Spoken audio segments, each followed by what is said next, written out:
Petugas Satpol PP terlibat adu mulut dengan pedagang pakaian bekas dan tas koper saat menggelar razia di kawasan Senen, Jakarta Pusat. Berpihak nyaris terlibat adu jotos. Petugas mengancam akan menghapus paksa karung tersebut jika tidak segera dipindahkan dari atas trotoar karena mengganggu aktivitas pejalan kaki. Petugas juga menindak para pedagang tas koper karena masih nekat menjajakan barang dagangannya di atas trotoar. Razia ini memicu kepanikan hingga para pedagang langsung memindahkan barang dagangan ke dalam kios. Razia kembali digelar menyusul terjadinya penguasaan ruas Jalan Senen Raya oleh para pedagang pakaian bekas dan tas koper sebagai tempat berjualan selama beberapa bulan terakhir. Selain mengganggu keindahan tata kota, keberadaan para pedagang juga kerap memicu terjadinya kemacetan kendaraan. Agar tidak lagi dikuasai para pedagang, kini di sepanjang ruas Jalan Senen Raya dijaga ketat oleh petugas Satpol PP. Jakarta, Rani Sanjaya melaporkan.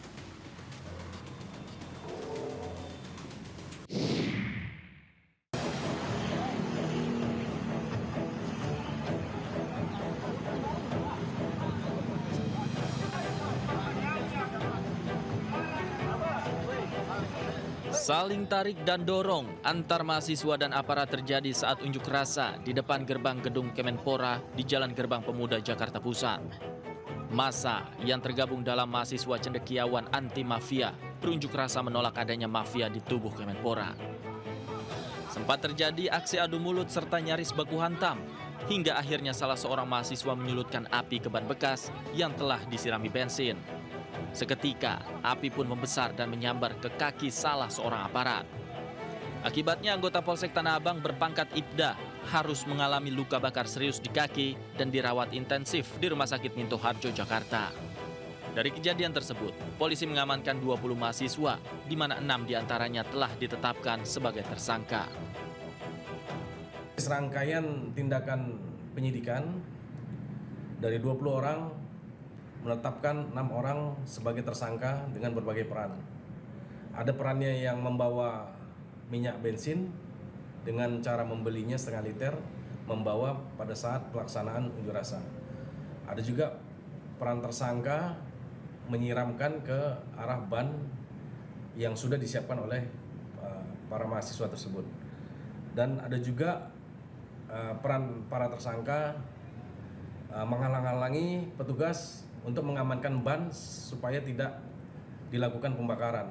Nah, ini semua ke-6 tersangka ini saat ini sudah dilakukan penahanan. Ke-6 tersangka dijerat pasal berlapis tentang pengeroyokan, penganiayaan, hingga tindakan melawan petugas dengan ancaman penjara 9 tahun. Dari Jakarta, Rani Sanjaya, iNews melaporkan.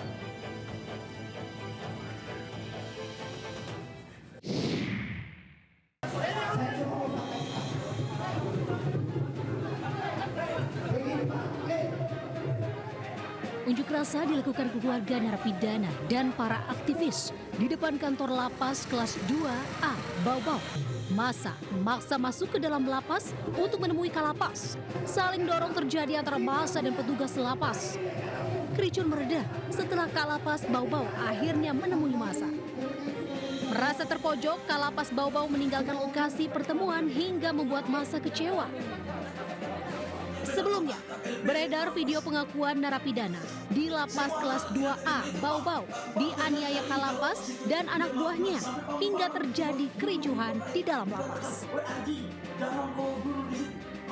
Namun, Kalapas Baubau membantah telah menganiaya narapidana. Kalapas mengaku hanya memberi sanksi berupa tindakan fisik bagi narapidana yang melakukan kesalahan. Ada pemukulan dilakukan oleh Bapak? Tidak ada, cuma kita hanya semacam ya namanya pemeloncoan supaya mereka tidak melakukan tindakan pidana. Kita suruh dia mungkin ada sedikit guling-guling aja tapi nggak ada pemukulan sama sekali. Untuk meredam masalah untuk di dalam tidak ada tersebar untuk provokator yang lainnya. Sementara pengunjuk rasa menuntut Kalapas dan petugas lapas Baubau yang diduga terlibat kekerasan diproses hukum lantaran dinilai melanggar hak asasi manusia.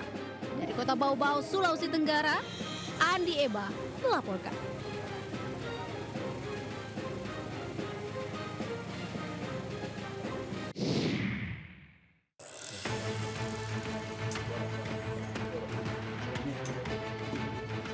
Tim Resmob di Treskrimum Polda Lampung menggerebek sebuah rumah yang dijadikan gudang pembuatan senjata api ilegal di kawasan Kemeling, Bandar Lampung, Lampung.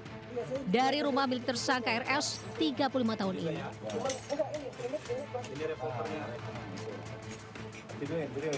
Polisi menemukan belasan pucuk senjata api rakitan dan senjata airsoft gun yang sudah dimodifikasi serta sejumlah amunisinya. Polisi kemudian melakukan pengembangan terkait penjual amunisi kepada tersangka.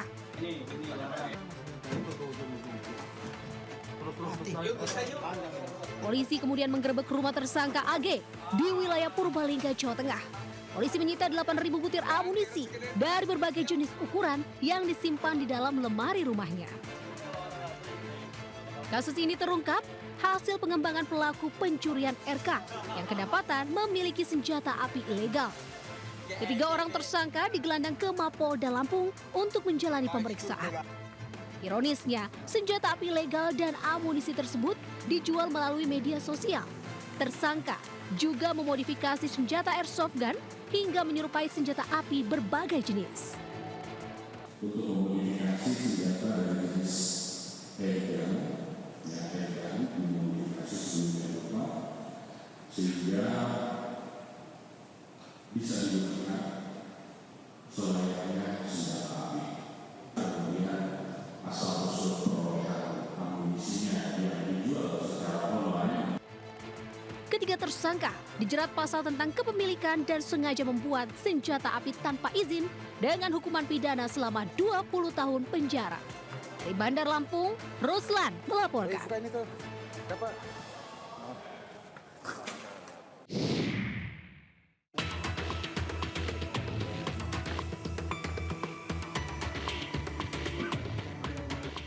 Sejumlah anggota dari Sat Narkoba Polres Cimahi menggerebek salah seorang pengedar sabu di sebuah kosan di Kampung Cililin, Kabupaten Bandung Barat, Jawa Barat. Pelaku AL tak berkutik saat petugas menyergap karena sedang tertidur. Setelah dilakukan interogasi, pelaku menyimpan barang haram di dapur. Dari tangan pelaku, polisi menyita barang bukti sebanyak 100 gram lebih sabu-sabu. Dalam aksinya, pelaku menempel di sejumlah titik di kota Cimahi sebanyak 60 paket hanya dalam satu malam. Dan untuk si AL ini, hasil keterangannya dan hasil penyidikan yang sudah kita lakukan, telah melakukan kegiatannya ini selama 2 bulan. Selain AL, polisi juga mengamankan 3 peluang tersangka narkoba lainnya dalam 20 hari terakhir. Untuk mempertanggungjawabkan perbuatannya, para pelaku terancam hukuman di atas 5 tahun penjara. Dari Cimahi, Jawa Barat, Asep Yuwono melaporkan.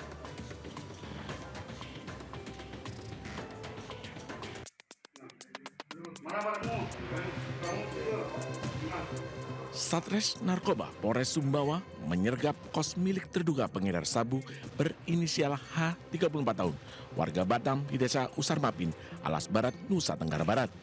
Saat digerebek, H baru saja mengeluarkan barang bukti 198 gram narkoba jenis sabu yang disimpan di organ vital saat dibawa dari Pekanbaru Riau ke Sumbawa melalui bandara.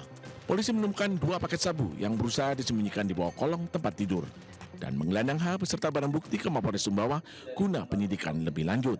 Gimana cara kita mendapat laporan dari masyarakat bahwa ada pelaku tindak pidana narkoba dan ditemukanlah barang bukti terlampau ini. Yang satu ketemu di lantai sudah dalam keadaan terbuka dan satunya di bawah ranjang. Kini pengedar sabu yang mengaku mendapat upah 10 juta per paket dijerat dengan pasal narkotika dengan ancaman hukuman pidana mati atau penjara seumur hidup.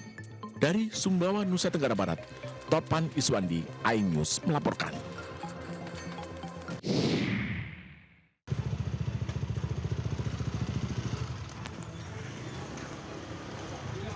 Tahu Pak, mobilnya di mana taruh? Nggak tahu Pak.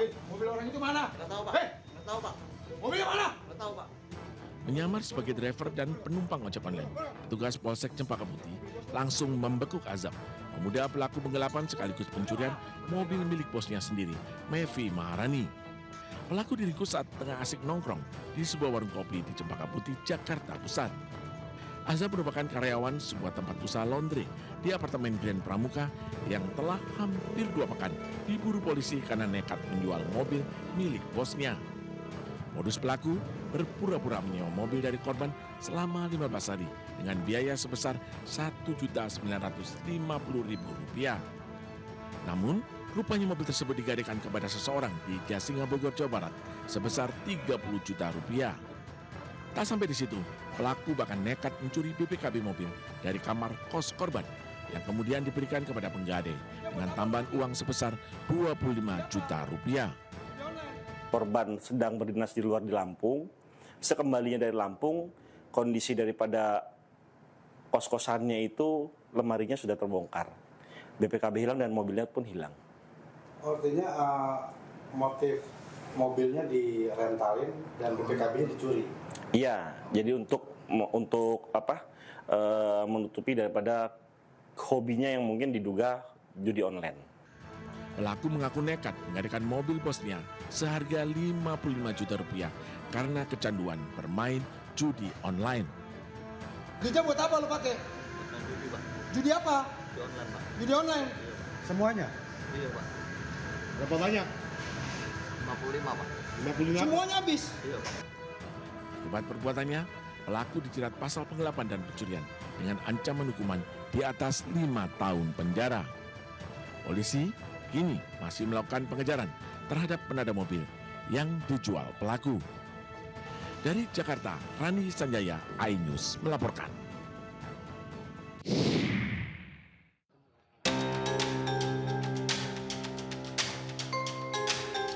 Polisi melakukan reka ulang perusakan di Mapolsek Panggung Rejo, Kota Pasuruan, Jawa Timur. Usai pelakunya diamankan. Saat diamankan, 3 pelaku masih di bawah umur mengenakan sarung dan kopiah. Satu persatu, anak-anak memperagakan merusak kantor polsek, mulai melempar batu hingga kaca pecah dan berserakan di lantai. Menurut warga, kantor Mapolsek belum ditempati dan tak ada petugas yang berjaga. Karena kosong, bisa dimanfaatkan. Itu memang dirusak anak kecil-kecil, Bang? Ya, informasinya begitu. Anak-anak kecil-kecil yang pakai lain-lain itu, mungkin anak yang musil itu. PLT Kasih Humas Polres Pasuruan Kota saat dikonfirmasi via telepon mengatakan ketiga pelaku anak tidak ditahan karena masih di bawah umur. Mereka akan dibina dan membuat pernyataan tak akan mengulangi lagi dengan disaksikan kedua orang tuanya. Dari Pasuruan, Jawa Timur, Jaka Samudra, iNews melaporkan.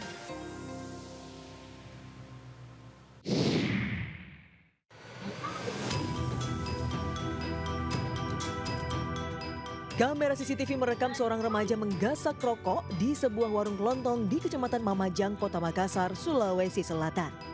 Pelaku mengendap saat warung ditinggal pemiliknya untuk mengangkat jemuran. Rokok yang terpajang di etalase dengan total nilai ratusan ribu rupiah akhirnya raib dibawa kabur pelaku.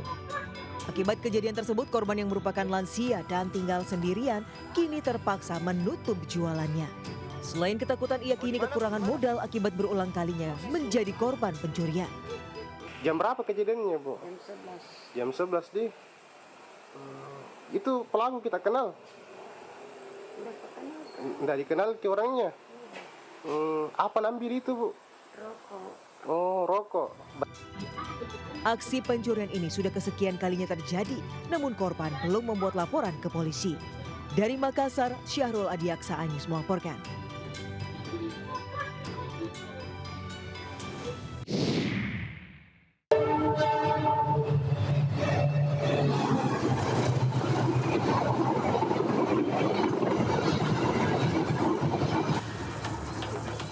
Warga digegerkan dengan tewasnya seorang pria yang tertabrak kereta di perlintasan kereta kawasan Cakung, Jakarta Timur. Tubuh korban sempat terseret sejauh ratusan meter dari titik awal korban tertabrak. Petugas langsung mengevakuasi jasad korban dan tidak menemukan adanya kartu identitas. Korban tertabrak kereta jarak jauh yang melaju dari arah stasiun Senen menuju Solo, Jawa Tengah. Diduga saat itu korban tengah menyeberang di jalur rel dan tak menyadari adanya kereta yang tengah melintas. Di kawasan utama, Pasar Senen Solo. Ini dari arah mana kereta, Pak? Dari Pasar Senen ke Solo. Jasad korban dibawa ke Rumah Sakit Polri Kramat Jati, Jakarta Timur untuk pemeriksaan lebih lanjut. Kasus ini dalam penanganan aparat Polsek Cakung, Jakarta Timur. Dari Jakarta, Rizky Falufi, iNews melaporkan.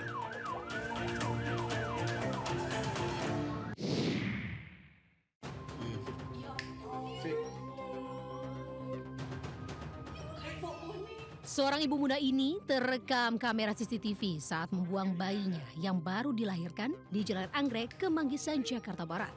Kasus pembuangan bayi baru lahir ini akhirnya diungkap unit Reskrim Polsek Palmerah. Polisi menangkap pelaku YAD di kediamannya dan langsung digelandang ke ruang tahanan Mapolres Jakarta Barat.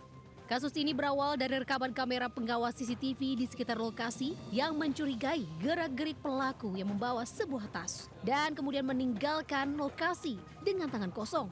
Pelaku yang merupakan warga sekitar langsung diamankan di rumahnya. Pelaku nekat membuang buah hatinya lantaran malu sudah melahirkan anak hasil hubungan gelap di luar nikah. Bayi tergeletak di jalan dengan kondisi tidak menggunakan pakaian di dekat semak-semak. Selanjutnya terhadap bayi tersebut dibawa ke puskesmas untuk mendapatkan penanganan kesehatan lebih lanjut.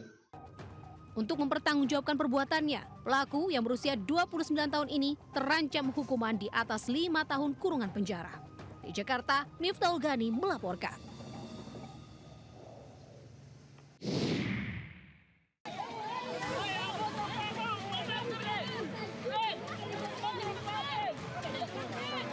Proses evakuasi korban tenggelam di kawasan Sungai Batang Turanji, Kota Padang, Sumatera Barat berlangsung dramatis.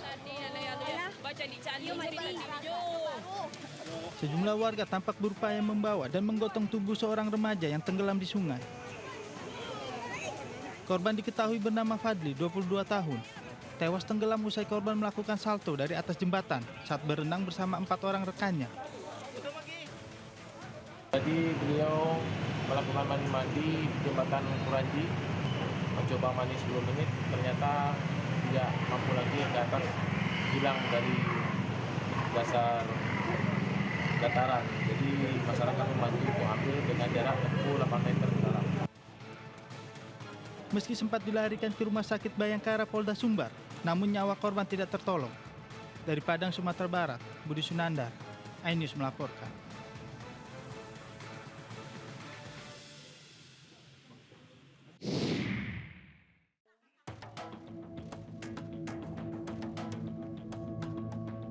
Warga desa Kutakdong, Kecamatan Kutawaluya, Kabupaten Kerawang, Jawa Barat, digegerkan dengan tewasnya seorang bocah berusia 13 tahun. Korban merenggang nyawa akibat tersengat aliran listrik dari jebakan tikus di kebun.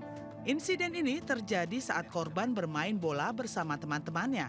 Korban yang hendak mengambil bola tidak mengetahui ada kawat beraliran listrik. Warga sempat membawa korban ke rumah sakit namun nyawanya tidak tertolong. Jatuh, langsung stroke, ada temannya tadi ke sini. Itu strum aliran listrik dari mana, Pak? Dari itu.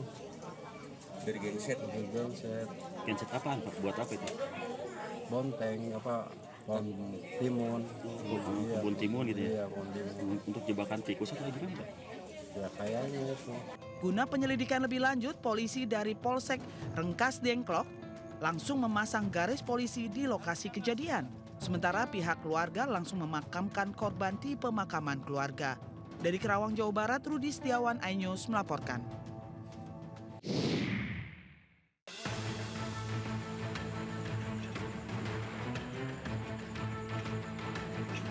Aparat kepolisian dari Resmo Polsek Panakukang, Kota Makassar melakukan razia dan pembubaran terhadap 2 lokasi pesta yang menggunakan minuman keras jenis balo di Jalan Pampang, Kota Makassar. Di lokasi pertama, polisi mengamankan 9 laki-laki yang tengah asyik berpesta miras. 3 diantaranya adalah pria yang sudah berusia lanjut. Ke-9 pelaku ini selanjutnya digiring ke Mapolsek dengan menggunakan mobil patroli. Sementara itu di TKP kedua, polisi menyita dan memusnahkan puluhan botol miras jenis balo. Tak hanya miras, polisi juga memusnahkan 1 karung kulit kayu kering yang merupakan bahan baku minuman keras tradisional tersebut. Usai mengamankan belasan pelaku pesta miras dan penjual miras, polisi selanjutnya mengamankan belasan pelaku kini ke Mapolsek Panakukang guna proses lebih lanjut. Jadi hasil kegiatan dari patroli dan penindakan terhadap kenakalan masyarakat, yaitu ada 9 orang kami amankan, berikut barang bukti sebanyak 80 botol tua atau balok. Polisi akan terus melakukan patroli dan pengawasan untuk mencegah terjadinya gangguan keamanan dan ketertiban masyarakat. Dari Makassar, Sulawesi Selatan, Muhammad Nurboni, iNews melaporkan.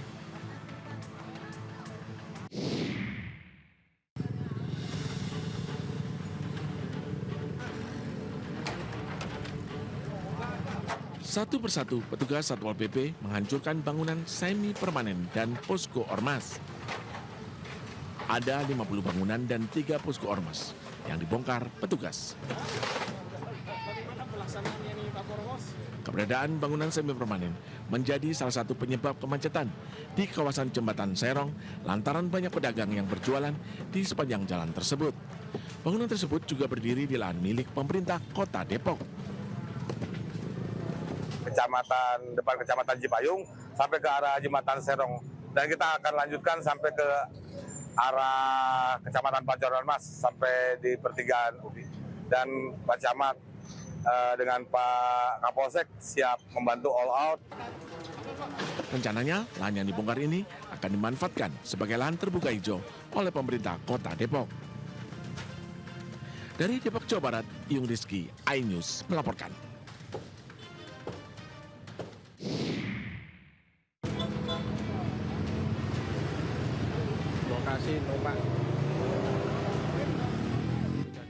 Video amatir warga merekam detik-detik usai kecelakaan di jalur utama Semarang Solo, tepatnya di Desa Tompa, Kecamatan Ampel, Boyolali, Jawa Tengah pada Kamis pagi. Dalam video terlihat truk trailer terguling menimpa minibus hingga ringsek di sisi kanan. Badan truk yang panjang menutup hampir seluruh badan jalan dan menyisakan ruang hanya untuk sepeda motor.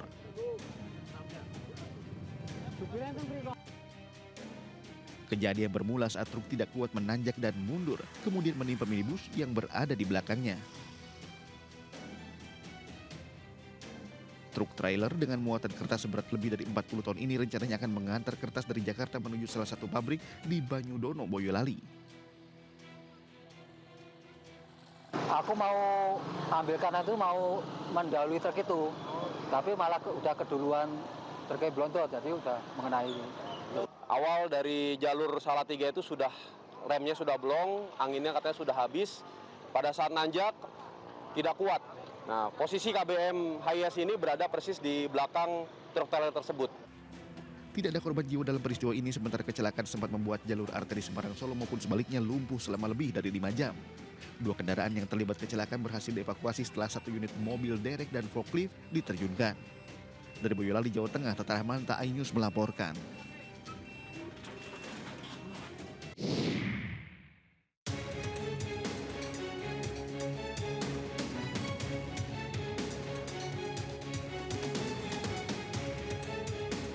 Perseteruan antara mantan Gubernur Jawa Barat Ridwan Kamil dengan selebgram Lisa Mariana memasuki babak baru.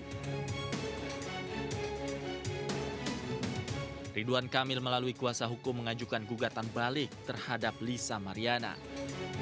Tak tanggung-tanggung, Ridwan Kamil menuntut Lisa Mariana sebesar 105 miliar rupiah. Besaran tuntutan tersebut dinilai layak karena RK mengaku menderita kerugian material dan imaterial. Kerugian material antara lain tidak dapat melakukan pekerjaan selama proses sidang berlangsung, sementara kerugian imaterial, reputasi RK sebagai tokoh nasional tercoreng dengan adanya kasus tersebut. Degradasinya reputasi yang baik, nilai ketokohan dari Pak Ridwan Kamil. Kita kan tahu bahwa Pak Ridwan Kamil adalah tokoh daerah bahkan nasional yang selama ini menjadi panutan. Nah itu terdegradasi, bahkan hilang, bahkan hancur. Dan kedua, hubungan keharmonisan dan harga diri yang hancur dan nilai-nilai kehormatan yang sudah hilang. Dari siapa? Dari keluarga inti, dari keluarga besar, bahkan hilangnya keharmonisan dalam hubungan suami istri di dalam perkawinan mereka. Sebelumnya Ridwan Kamil dan Lisa Mariana sudah menjalani sidang pembacaan pokok gugatan. Sidang akan dilanjutkan pada hari Rabu pekan depan. Dari Bandung, Jawa Barat, Yanuar Candika, iNews melaporkan.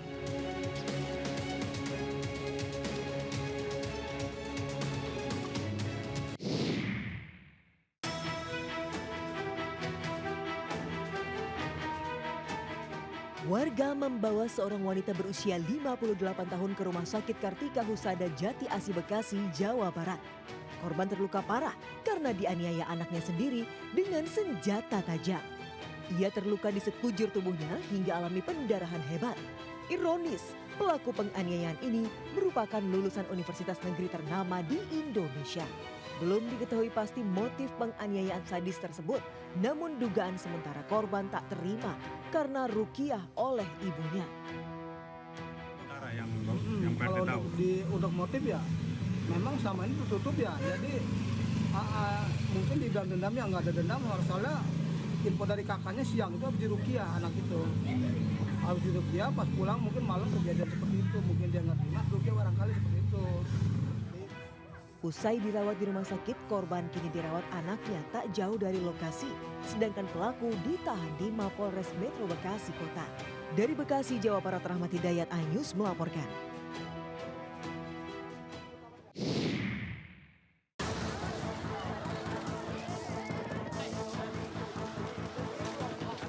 Warga desa Ngarjo, Kecamatan Jatirojo, Kabupaten Mojokerto digegerkan dengan tewasnya seorang nenek dalam sumur sedalam 20 meter.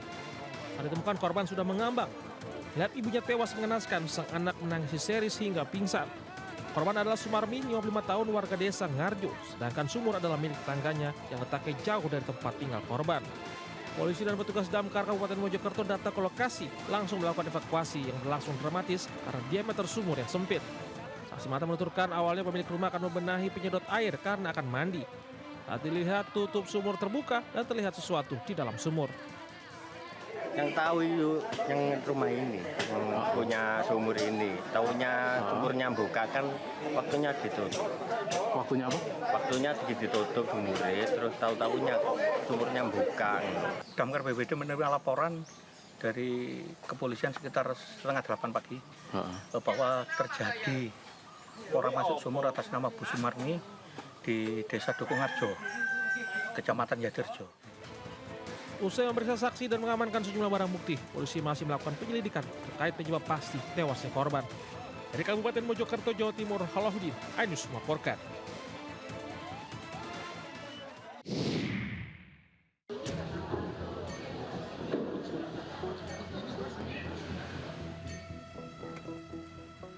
Jenazah Juliana Marins, pendaki asal Brazil, akan diotopsi di Bali karena dokter forensik yang ada di NTB sedang bertugas di luar daerah. Jenazah dibawa ke Denpasar, Bali setelah keluarga korban mengurus dokumen di kamar jenazah Rumah Sakit Bayangkara, Mataram. Permintaan otopsi datang dari pihak keluarga korban untuk mengetahui penyebab kematian Juliana di Gunung Rinjani. Dan dengan sudah berhasil dievakuasi, mereka menyampaikan ucapan terima kasih yang mendalam dan permohonan maaf.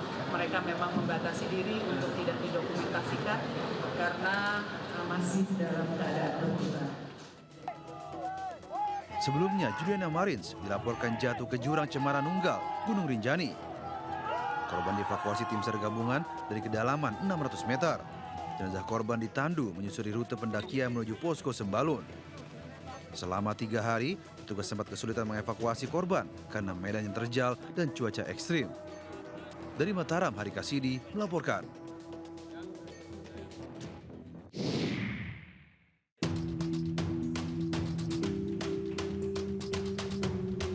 Balita berusia 2 tahun warga Telogorejo, Temanggung, dibawa ke kantor pemadam kebakaran karena kepalanya masuk ke dalam toples kerupuk. Selama hampir setengah jam, kepala anak tersebut terjebak di dalam toples. Petugas damkar langsung mengevakuasi dengan memotong toples. Meski sempat terkendala karena bahan toples yang tebal, namun dalam waktu singkat, toples berhasil dilepas dari kepala korban. Menurut ibu korban, kejadian berlangsung saat anaknya yang sedang makan kerupuk tiba-tiba memasukkan toples ke dalam kepalanya. Saat mencoba dibuka, toples sulit untuk dilepaskan, hingga akhirnya minta bantuan ke petugas pemadam kebakaran. Nah, makan kerupuk, tinggal sedikit, terus kerupuknya disungkak. Setelah disuntak, toplesnya dimasukin ke kepala, ngajak mainan saya.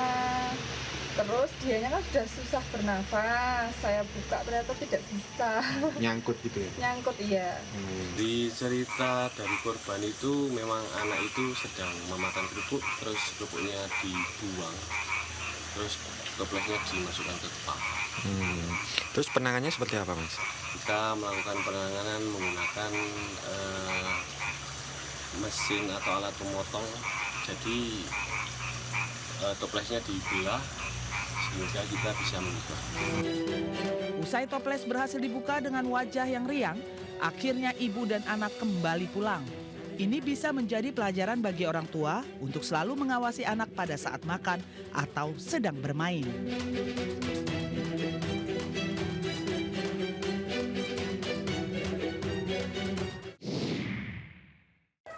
Tuh babi lepas tuh.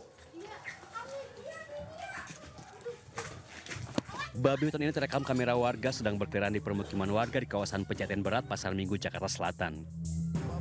Tidak hanya berkeliaran di area kebun, hewan liar ini juga masuk ke teras rumah warga. Khawatir masuk ke dalam rumah, warga pun berusaha mengusirnya. Namun apa daya, hewan ini balik menyerang.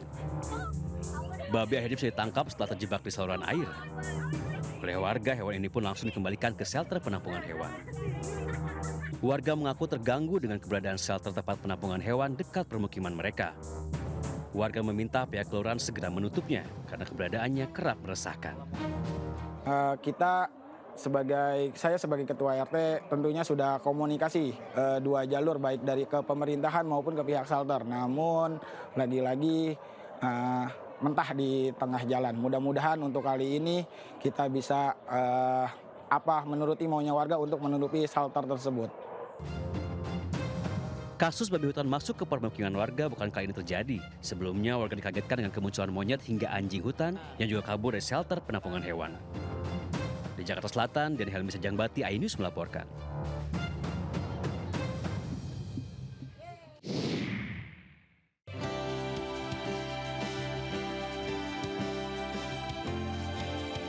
Bertajuk Total Campaign, Total Reach, Total Impact, MNC Group menggelar acara Media Connect di Hotel Park Hyatt, Jakarta.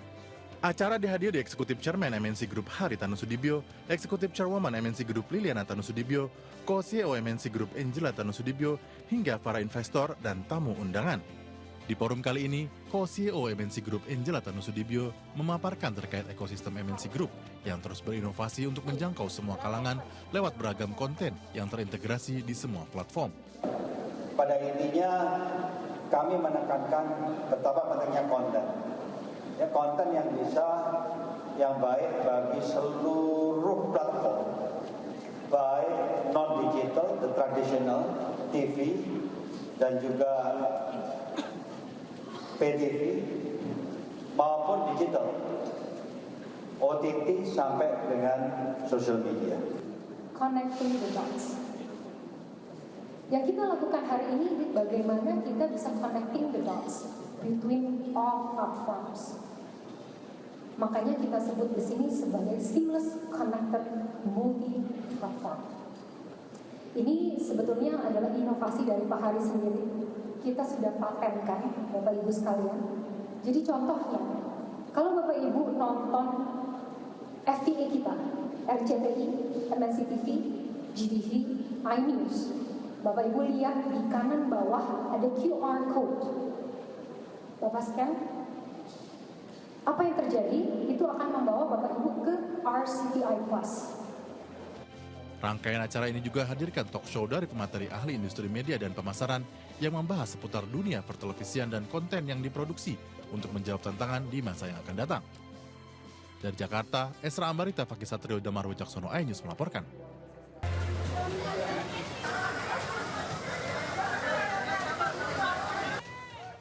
Kepanikan warga terjadi di Gang Kembang 10, Kuitang, Senen, Jakarta Pusat saat melihat adanya kobaran api dari salah satu rumah Kamis siang tadi.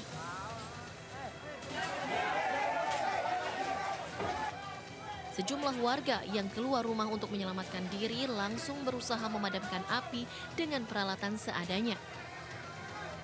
Sementara warga lainnya mengevakuasi barang berharga karena khawatir api menyambar ke rumah mereka. Amukan si jago merah terjadi saat warga sekitar tengah beraktivitas di dalam dan luar rumah. Tiba-tiba muncul kobaran api dari bagian dapur salah satu rumah dan dalam waktu singkat langsung membesar. Banyaknya material bangunan yang terbuat dari kayu dan seng membuat api semakin cepat menjalar hingga menyambar ke rumah lainnya. Konsleting atau apa bang? Kayaknya sih gas deh, meledup masalahnya. Gas, meledup. Dia kontrakan. Ada korban bang? Belum sih, sampai saat ini belum. Api berhasil dipadamkan 7 jam kemudian. Namun demikian 8 rumah warga hangus terbakar. Dari Jakarta, Rani Sanjaya, iNews melaporkan.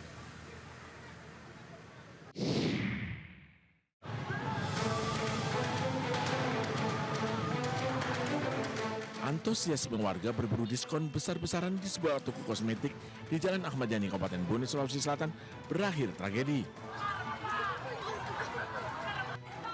Kaca besar di bagian depan toko pecah karena membludaknya pengunjung toko. Akibatnya pecahan kaca melukai 4 pengunjung remaja. Para korban luka langsung dibawa ke Rumah Sakit Umum Tenri Awaru Bone untuk dirawat intensif. Bahkan salah satu korban harus dirujuk ke Makassar karena alami luka robek cukup parah di bagian kaki. Itu ada beberapa luka pergelangan kaki, utamanya di telapak kaki itu pecahan belum, ini kan pecahan kaca toko kosmetik. 3 korban luka kini sudah diizinkan pulang, namun harus tetap melakukan kontrol akibat luka yang dialaminya. Dari Kabupaten Bone, Sulawesi Selatan, Bulan Sri Indramaya, iNews melaporkan.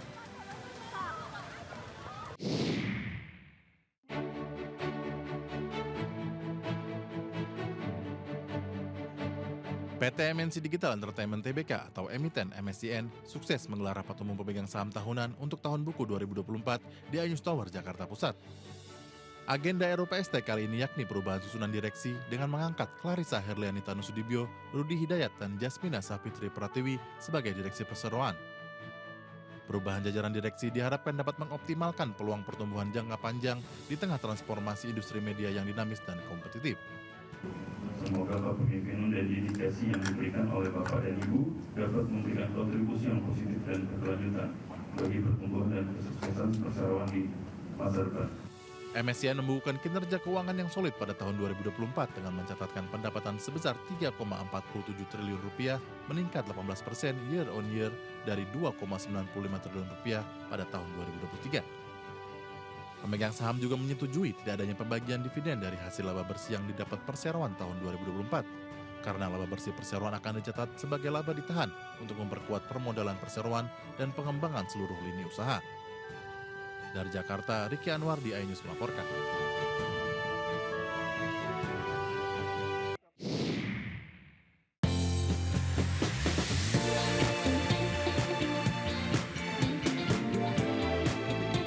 Pemirsa GTV, semakin mudah mendapatkan informasi terkini dari penjuru negeri. Cukup scan QR Code di layar TV Anda untuk menyaksikan Buletin iNews. Saksikan tayangan GTV di mana saja melalui RCTI+. Informasi tadi menutup perjumpaan kita malam hari ini. Selamat malam, sampai jumpa.